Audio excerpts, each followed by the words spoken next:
I had to have a difficult conversation this past week. It was difficult insofar as it was with someone I know to be an intelligent person, someone I felt was a grounded individual. And yet it was difficult as this person is totally consumed by QAnon conspiracy theories and the big lie. This individual is firmly convinced the election was stolen from Donald Trump and that Trump alone can save America from a cabal of Satan-worshipping, cannibalistic pedophiles who are running a global child sex trafficking ring and plotted against the former US President Donald Trump. My conversation was not to try and disavow this individual of their position. I wanted to try and understand how such thinking fits into a life that in, all other areas such as finance and investing in the stock market and supporting their local church and many other areas seems to be in line with what one might call normal.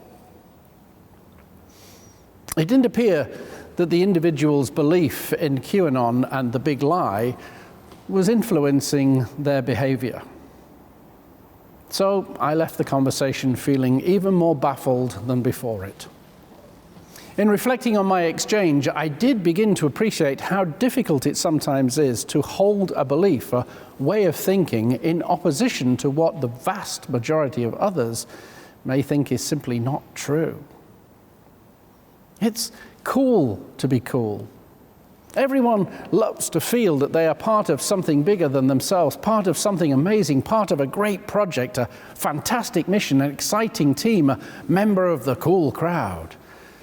We feel good when we have a sense of shared identity with others, especially one that makes us feel appreciated or wanted or engaged or valued. But what happens when others in our lives think that our cool is not so hot?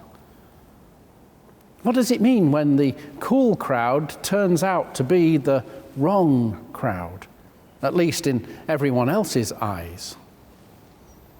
How do you weather that kind of critique, that worry, the doubt, the sometimes rejection of your judgment of yourself by your family, your friends, your colleagues, your church members, or a social circle? Will you pray with me? All-knowing God, help us to be the masters of ourselves, that we might truly be the servants of others. Take our minds and think through them. Take our lips and speak through them. Take our hands and do your good works. Take our lives and live out your life.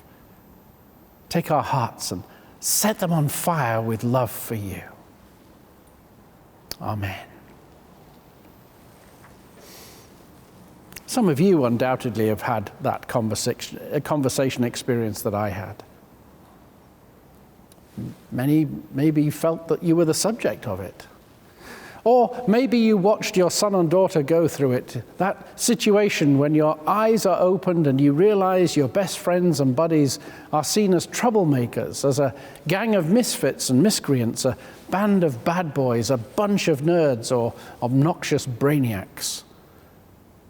For some, this realization sparks a collision of identity and doubt and fear of exclusion and fear of rejection. Even if we've done nothing wrong, we feel wrong by association. Or we feel we may be forever labeled. It might affect our future. It might affect our career. Peer pressure is a powerful thing. Social pressure is even more powerful.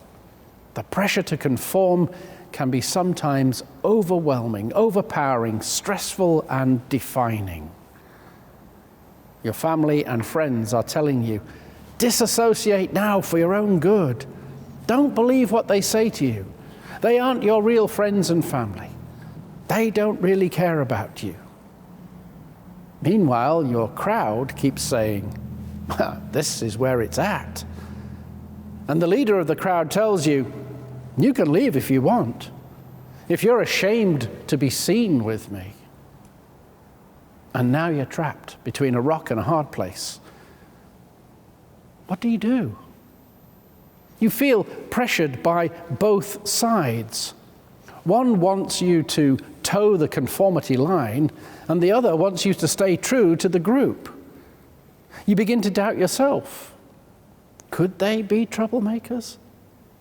Am I the only one who's not seeing it? Am I really seeing things the right way? Have I been brainwashed?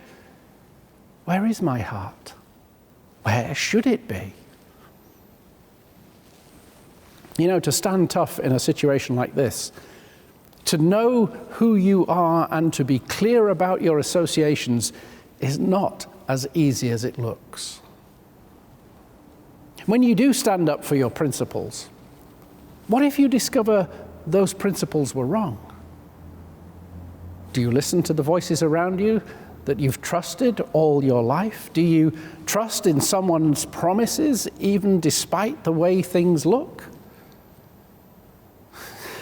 Now, as much as we'd like to think we're all about it, caring what others think is part of our vital social DNA.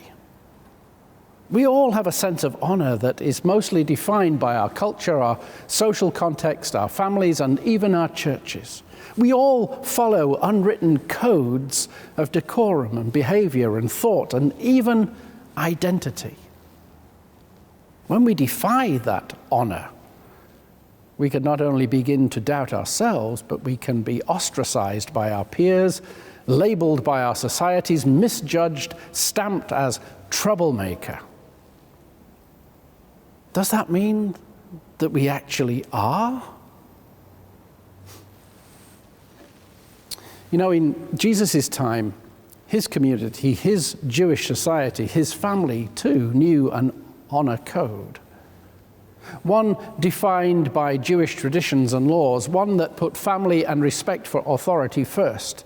And if that code was breached by you, you could bring dishonor and shame and embarrassment upon the entire family, the entire community who knew you and supported you. The word for this in Greek was epaishukomai. Epaishukomai means to be ashamed of someone, to be personally disgraced by your association with someone, to be wrongly aligned with somebody, to disagree, to be part of the wrong crowd or associating with the wrong person. This is the word Jesus used to describe his disciples' struggle. At this point, already in Jesus' ministry, things were beginning to heat up. Jesus was a wild card. He'd asked his disciples to leave their families during Shiva, to leave their care of their parents, to thwart Jewish customs, to defy temple leadership, and to engage in proclaiming a narrative that most around them felt to be ridiculous, outlandish, or simply dangerous. Being a disciple of Jesus was a risky business. Some thought he was a reckless revolutionary, some a dangerous provocateur, some a misguided rabble-rouser, others just downright crazy. Following this out-of-the-box rabbi, well, it had started as fun, but now it was beginning to be questionable, risky, and could threaten their own well-being, their own very lives. Were they ashamed to be seen with Jesus? Ashamed of his behavior, afraid of those who have placed a death threat on his head? Were they ashamed to be seen beside him as everyone around him seemed to call him a heretic, a danger, a loony, an evil? Were they ashamed to be associated with a criminal who would ultimately be put to death in the most shameful method known to society, naked on a cross?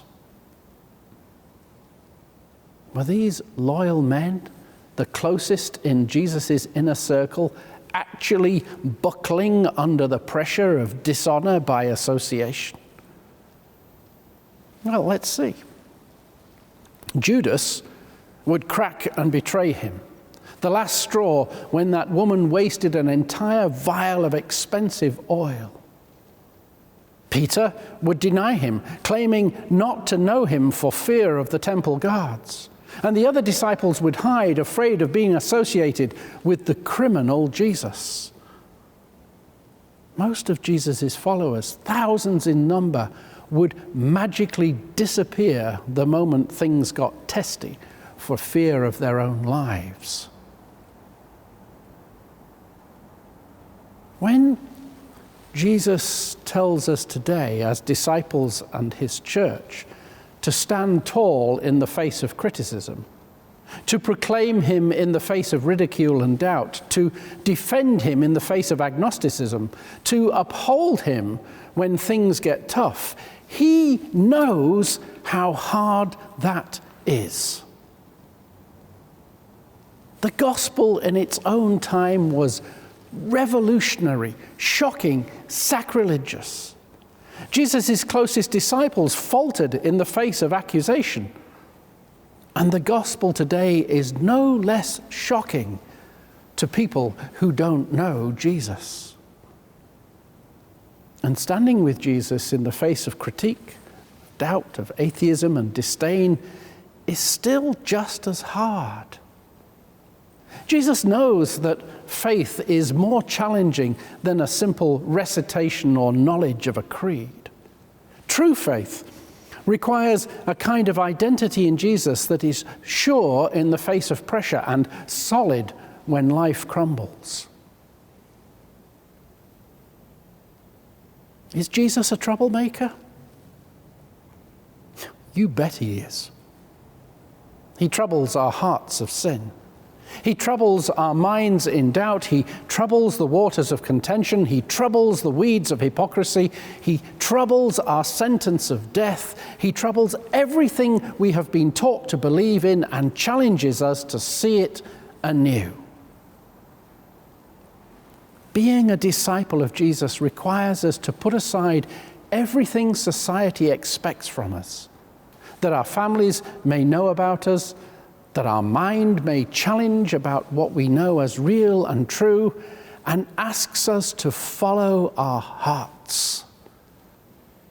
For when Jesus is Lord of your heart, nothing can deter your spirit. The Church of Jesus Christ now, more than ever, is facing challenges of doubt and despair and destitution. Will you be ashamed to be seen with Jesus?